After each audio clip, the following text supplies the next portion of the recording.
KPSC ಇಂದ 384 post mains ನಿನ್ನೆ results ಬಿಟ್ಟಿದ್ದಾರೆ. ಇಂಟರ್ವ್ಯೂ ಲಿಸ್ಟ್ ಅಂತ ಹೇಳ್ಬಿಟ್ಟು. ಆ ಇಂಟರ್ವ್ಯೂ ಲಿಸ್ಟ್ ನೋಡಿದ್ರೆ ಎಷ್ಟು ಕರಪ್ಷನ್ ಆಗಿದೆ ಅಂತ ಹೇಳ್ಬೋದಂದ್ರೆ, ಯಾಕೆ ಅಂತಂದ್ರೆ ಈ ಒಂದು ಸೆಲೆಕ್ಟ್ ಆಗಿರೋ ಕ್ಯಾಂಡಿಡೇಟ್ಸ್ ತುಂಬಾ ಸೀರಿಯಸ್ ಕ್ಯಾಂಡಿಡೇಟ್ಸ್ ಸ್ವಲ್ಪ ಜನ ಹಾಕಿದ್ದಾರೆ. ಅವ್ರನ್ನ ಎಲ್ಲಿ ಫಿಲ್ಟರ್ ಮಾಡ್ತಾರೆ ಅಂತಂದ್ರೆ ನೆಕ್ಸ್ಟ್ ಇಂಟರ್ವ್ಯೂ ಫಿಲ್ಟರ್ ಮಾಡ್ತಾರೆ. ಈ ಒಂದು ಲಿಸ್ಟ್ ಅಲ್ಲಿ ಒಂದೊಂದು ರೂಮಲ್ಲಿ 10, 15 ಜನ, 20 ಜನ ಯಾವ ರೀತಿ ಸೆಲೆಕ್ಟ್ ಆಗಕ್ಕಾಗುತ್ತೆ? ಅವರೆಲ್ಲ ಏನು ಒಂದೇ ಕಂಬೈನ್ ಸ್ಟಡಿ ಮಾಡಿದ್ರು ಸೆಲೆಕ್ಟ್ ಆಗಕ್ಕಾಗಲ್ಲ. ಒಂದೇ ರೂಮ್ ಅಲ್ಲಿ ಪ್ರಿಲಿಮ್ಸ್ ಆದ್ರೆ ಏನೋ ಅನ್ಬೋದು, ಕ್ವಶನ್ ಪೇಪರ್ ನೋಡ್ಕೊಂಡು ಏನಾದ್ರು ಟಿಕ್ ಆಗ್ತಾರೆ ಅಂತ ಹೇಳ್ಬೋದು, ಒಬ್ರದೊಬ್ರು ನೋಡ್ಕೊಂಡು.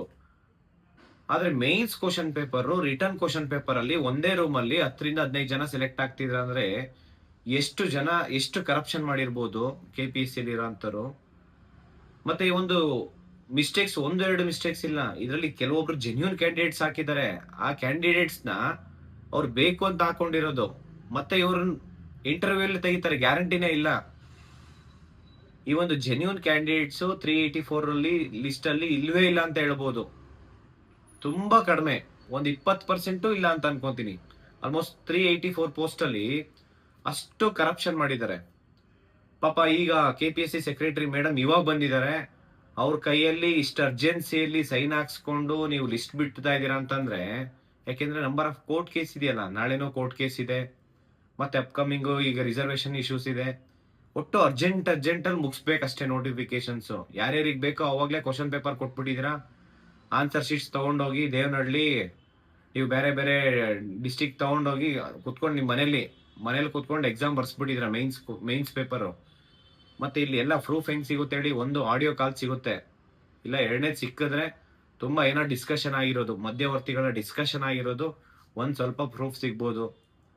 ನೀವು ಪ್ರಿಲಿಮ್ಸ್ ಅಲ್ಲೇ ನೀವು ಒಂದೆರಡು ಅದು ಕ್ವಶನ್ ಪೇಪರ್ ಕೊಡ್ತೀರಾ, 1, 2, 3, 4ಗೆ ABCD ಆನ್ಸರ್ ಅಂದ್ರೆ ಆನ್ಸರ್ ಕೊಟ್ಟಿರೋಂಥವ್ರು ನೀವು ಕೆಪಿಎಸ್ಸಿ ಮೆಂಬರ್ಸ್. ಅದ್ರಲ್ಲೂ ಕೆಲವೊಂದು ಮೆಂಬರ್ಸ್ ಕೆಲವೊಬ್ರು ಅಷ್ಟೇ ಒಳ್ಳೆಯವರು ಇದ್ದಾರೆ, ಮ್ಯಾಕ್ಸಿಮಮ್ ಎಲ್ಲರೂ ಕರಪ್ಟೆಡ್. ಕೆಲವೊಬ್ರು ಮೆಂಬರ್ಸ್ ಇದ್ದಾರೆ, ಇನ್ಕ್ಲೂಡಿಂಗ್ ಅವ್ರ ಮಕ್ಳು, ಅವ್ರ ಅಣ್ಣ ತಮ್ಮಂದಿರೋ ಮಕ್ಳು, ಅವ್ರ ಚಿಕ್ಕಪ್ಪ, ಗೊತ್ತಿರೋರು ಯಾರನ್ನ ಪಾಸೇ ಆಗಿಲ್ಲ KS, ಅದ್ರ ಬಗ್ಗೆ ಓಕೆ. ಆದ್ರೆ ಕೆಲವೊಂದು ಮೆಂಬರ್ಸ್ ಇದಾರಲ್ಲ, 100% ಅವ್ರ ಮಕ್ಳನ್ನ ಪಾಸ್ ಮಾಡ್ಕೊಳೋದ್ರ ಜೊತೆಲಿ ಹೊರಗಡೆ ಅವರು ಕೋಟಿ ಲೂಟಿ ಮಾಡ್ಕೊಂಡು ನೀವು ಈ ಒಂದು ರಿಸಲ್ಟ್ಸ್ ಬಿಟ್ಟಿರೋಂಥದ್ದು. ಇದನ್ನ ನೋಡಿದ್ರೆ ನಿಜವಾಗ್ಲು ಕೆಪಿಎಸ್ಸಿಗೆ ಒಂದೇ ಒಂದು ಸಣ್ಣ ಎಕ್ಸಾಮ್ಸ್ ಕೊಡಬಾರ್ದು. ಕೆಪಿಎಸ್ಸಿ ನನ್ನ ಪ್ರಕಾರ ಒಬ್ರು ಮೆಂಬರ್ ಇರಬಾರ್ದು ಅಂತ ಅನ್ಕೊಂತೀನಿ. ಒಬ್ರು ಮೆಂಬರ್ಸೇ ಇರಬಾರ್ದು. ಇದ್ರೂ ಕೂಡ ಅದೇ ಹೈಕೋರ್ಟ್ ರಿಟೈರ್ಡ್ ಜಡ್ಜ್ ಯಾರಾದ್ರೂ ಇದ್ರೆ ಅಂತವ್ರಿಗೆ ತುಂಬಾ ಅನುಕೂಲ ಆಗುತ್ತೆ.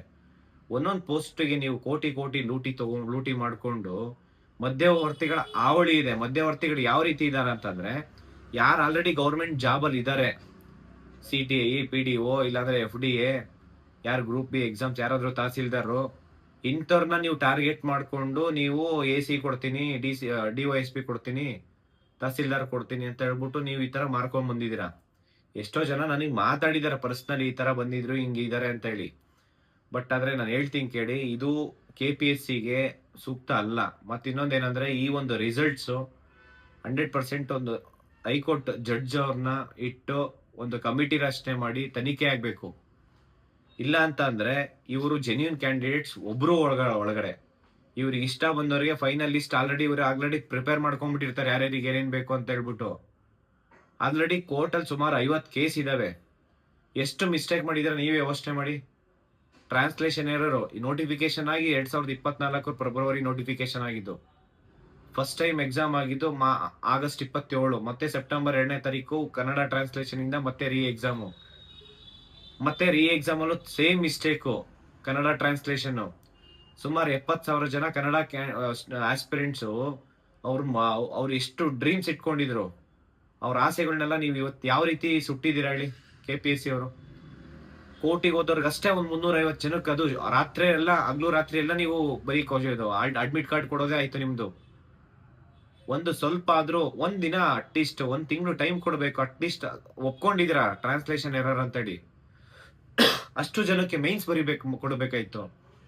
ನೀವ್ ಯಾಕೆ ಒಪ್ಕೊಂಡು ಕೋರ್ಟಿಗೆ ಹೋದವ್ರಿಗೆ ಅಷ್ಟೇ ಒಂದ್ ನ್ಯಾಯ, ಕೋರ್ಟಿಗೆ ಹೋಗದೇ ಇರೋರಿಗೆ ಒಂದ್ ನ್ಯಾಯನಾ? ಇವತ್ತು ಇನ್ನೂ ಸುಮಾರು 3-4 ಜನ student aspirants, KS aspirants cattle file ಮಾಡಿದೀವಿ ನಾವು, ಅವರಿಗೂ ಜಸ್ಟಿಸ್ ಸಿಗ್ಲಿಲ್ಲ. ಇಷ್ಟೆಲ್ಲ ಹೊರತುಪಡಿಸಿ ನೀವು ರಾತ್ರಿ ಅಡ್ಮಿಟ್ ಕಾರ್ಡ್ ಬಿಟ್ಟು ಮತ್ತೆ ನೀವು ಬೇಕಾದವರಿಗೆ ಲಿಸ್ಟ್ ಆಲ್ರೆಡಿ ರೆಡಿ ಮಾಡ್ಕೊಂಡ್ಬಿಟ್ಟಿದ್ರ, ಮತ್ತೆ ಇಂಟರ್ವ್ಯೂ ಏನಕ್ಕೆ ಬೇಕು? ಅದರಲ್ಲೂ ಈ ಹಿಂದೆ ಇದ್ದಂತ ಬಿಜೆಪಿ ಸರ್ಕಾರಕ್ಕೆ ನಾವು ಹೋಗಿ ಅಪ್ರೋಚ್ ಮಾಡಿದಾಗ FDI ಇರ್ಬೋದು, PWD ಇರ್ಬೋದು, KS ಎಕ್ಸಾಮ್ಸ್ ಇರ್ಬೋದು, ಇಂಟರ್ವ್ಯೂ ಮಾರ್ಕ್ಸ್ ಕಡಿಮೆ ಮಾಡಿಸಿದ್ವಿ. ಮಿನಿಮಮ್ 10 ಮ್ಯಾಕ್ಸಿಮಮ್ 20 ಕೊಡ್ಬೇಕು. 25 ಮಾರ್ಕ್ಸ್ ಇದೆ ಇವಾಗ ಇಂಟರ್ವ್ಯೂ. ನೀವು ಅದು ತಾನೇ ಏನಕ್ಕೆ ನಿಮಗೆ ಕೊಡೋದೇ ಒಂದು ನೋಟಿಫಿಕೇಶನ್ಸ್ ಕೊಟ್ಟರು ವೇಸ್ಟ್ ಅನ್ಕೊಂತೀನಿ KPSCಗೆ. ನಾವು ಇದರ ವಿರುದ್ಧ ದೊಡ್ಡ ಮಟ್ಟಕ್ಕೆ KPSC ನಮ್ಮ ಕರ್ನಾಟಕಕ್ಕೆ ಬೇಡ.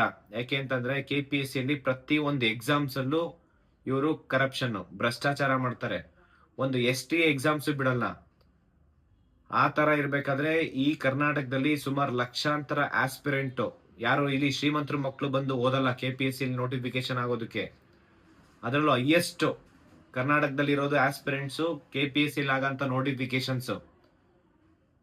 ಅಂತ ಸ್ಟೂಡೆಂಟ್ಸ್ ಇವತ್ತು ಫೀಸ್ ಯಾಕೆ ಕಟ್ಟಬೇಕು, ಎಕ್ಸಾಮ್ ಯಾಕೆ ಬರೀಬೇಕು, ಮತ್ತೆ ಇಷ್ಟೆಲ್ಲ ಟೈಮ್ ಯಾಕೆ, ಇಷ್ಟೆಲ್ಲ ಕೋಚಿಂಗ್ ಯಾಕೆ ತಗೊಬೇಕು, ಇಷ್ಟೆಲ್ಲ ದುಡ್ಡು ಯಾಕೆ ಖರ್ಚು ಮಾಡ್ಬೇಕು?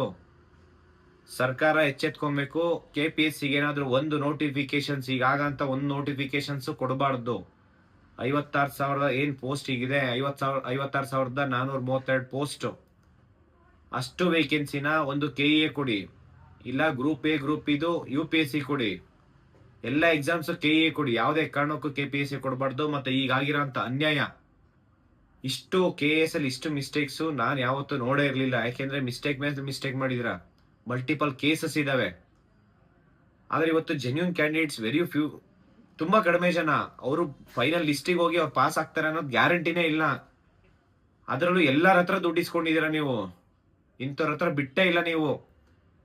PSI ಇರ್ಬೋದು, FDI ಇರಬೇಕು, PDO ಇರ್ಬೋದು, CTI, ಯಾರ್ಯಾರು ಗೌರ್ಮೆಂಟ್ ಕೆಲಸ ಇದ್ದೀರಾ, ಯಾರ್ಯಾರು ಆಲ್ರೆಡಿ MLA ಮಿನಿಸ್ಟರ್ಸ್ ಇರ್ತೀರಾ, ಯಾರು IAS ಮಕ್ಕಳು, IPS ಮಕ್ಕಳು, ಇವತ್ತು ತಹಸೀಲ್ದಾರ್ ಮಕ್ಕಳು, ಅದು ಅಂತವ್ರು ಯಾರ ಹತ್ರ ದುಡ್ಡಿದೆ ಅಂತವ್ರಿಗೆ ಟಾರ್ಗೆಟ್ ಮಾಡಿ ಅಂತವ್ರಿಗೆ ಇವತ್ತು ನೀವು ಜಾಬ್ ಕೊಡೋ ಅಂತ ಕೆಲಸ ಮಾಡ್ತಾ ಇದ್ದೀರಾ.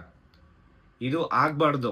ಇಲ್ಲಿ ಪ್ರಾಮಾಣಿಕವಾಗಿ ಕಷ್ಟಪಟ್ಟು ಹಗಲು ರಾತ್ರಿ ಕಷ್ಟಪಟ್ಟು ಓದ್ತಾ ಇರೋಂಥದ್ದು ಏನಕ್ಕೆ?